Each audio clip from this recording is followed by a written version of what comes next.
మీరు దీని మీద దృష్టి పెట్టారు. ఇదే మున్సిపాలిటీ కమిషనర్ గారు ఉన్నారు, ఇదే ఆంజనేయులు గారు ఉన్నారు. ఏదో బోర్డు ఏదైనా గాబ్రియల్ బోర్డు మున్సిపాలిటీ బోర్డు పెట్టారు. ఇది ప్రభుత్వం 22A ఉంది, ఇది ప్రభుత్వ భూమి ఇది అని 19లోనే ఎకరం దాదాపుగా ఎకరం 20 సెంట్లు ఏదో ఎకరం 13 సెంట్లు 15 రోజుల క్రితం ఇదే కమిషనర్ గారు ఇది ప్రభుత్వ భూమి అని బోర్డు పెట్టాడు. ఈరోజు ఇప్పుడు పొక్లైనర్లు పెట్టి బోర్డు తీసేశారు, మొత్తం ఆక్యుపేషన్ చేసుకున్నారు. ఎవరు అది? ఎమ్మెల్యేకి తెలియదా? ఎమ్మెల్యేకి సంబంధం లేదా? ఒక పక్క నుంచి ఎస్సీల భూములు ఈ విధంగా ఒక పక్క నుంచి అటు అటు ఎక్కడ కూడా వినుకొండలో ఒక్క పలుకు ఆడేసే అంత ప్రభుత్వ భూమి ఉన్నా ఎవరన్నా పేదోడి భూమి ఉన్నా లాగేసుకోవటం. అబ్బో ఈ బాధలు ఇది ఏంటయ్యా అని ఒక ఆయన తెలుగుదేశం పార్టీ ఆయన నన్ను అడిగాడు, ఏందండి మీరు వైసీపీ ప్రభుత్వంలో ఇక్కడ రియల్ ఎస్టేట్ బాగా జరిగింది, ఇప్పుడు ఎందుకు జరగట్లేదు అని అడిగాడు. అది మీకే తెలియాలయ్యా, ఎవరన్నా ఇక్కడ వచ్చి కొనుక్కుంటే మరుసనాడు అది ఆయన ఏదో అమెరికాలో ఉండో ఆస్ట్రేలియాలో ఉండో పిల్లలు కొనుక్కుంటారు, మన ఏరియా పిల్లలు. అది మూడో నాడు దానికి స్తంభాలు బాతటం, పంచాయతీ పెట్టడం, పంచాయతీ పెట్టి అది మాకు ఉంది మీకు ఉంది మాకు ఎంత ఇస్తాం అని అంటాం.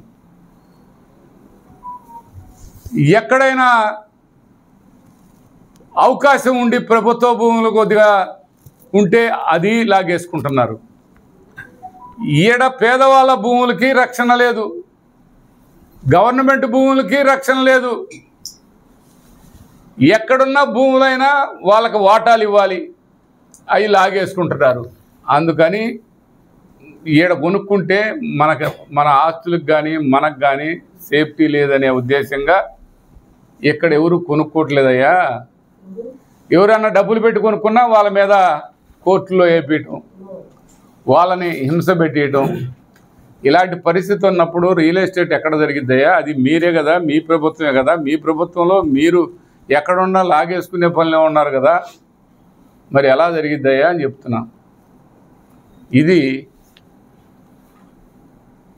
గద్దల్లా వాళ్తున్నారండి. ఎక్కడ ల్యాండ్ దొరికితే అక్కడ గద్దల్లా వాళ్తున్నారు. నాకేదో 6 ఎకరాల భూమి ఉందంట ఆ వాగొడ్డున, చెక్క వాగొడ్డున. అటు రోడ్డు వేసాం, ప్రభుత్వం డబ్బులు పెట్టి ఖర్చు పెట్టి రోడ్డు వేసాం.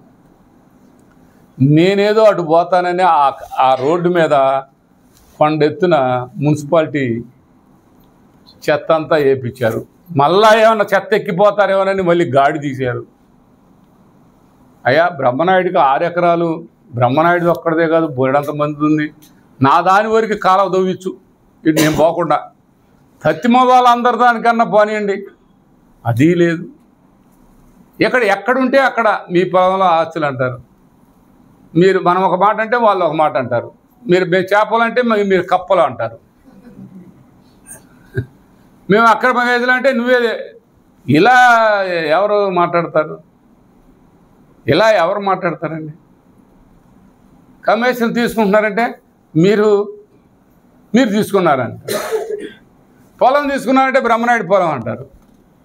ఇక్కడ మీ పొలాలు ఎన్ని అక్రమ పొలాలు, ఎన్ని విధాలు మీరు ఇవాళ చెప్తే, ఇవాళ మరొక దాంట్లో చెప్తాను. మీ ఆగడాలు, మీ అన్యాయాలు, మీ దుర్మార్గాలు, మీ దోపిడీలు, మీరు చేస్తున్నటువంటి మీ పాలన, మీరు చేస్తున్నటువంటి హింస, ఇవన్నీ కూడా ప్రజలు చూస్తూ ఉన్నారు, పైన దేవుడు చూస్తుండు.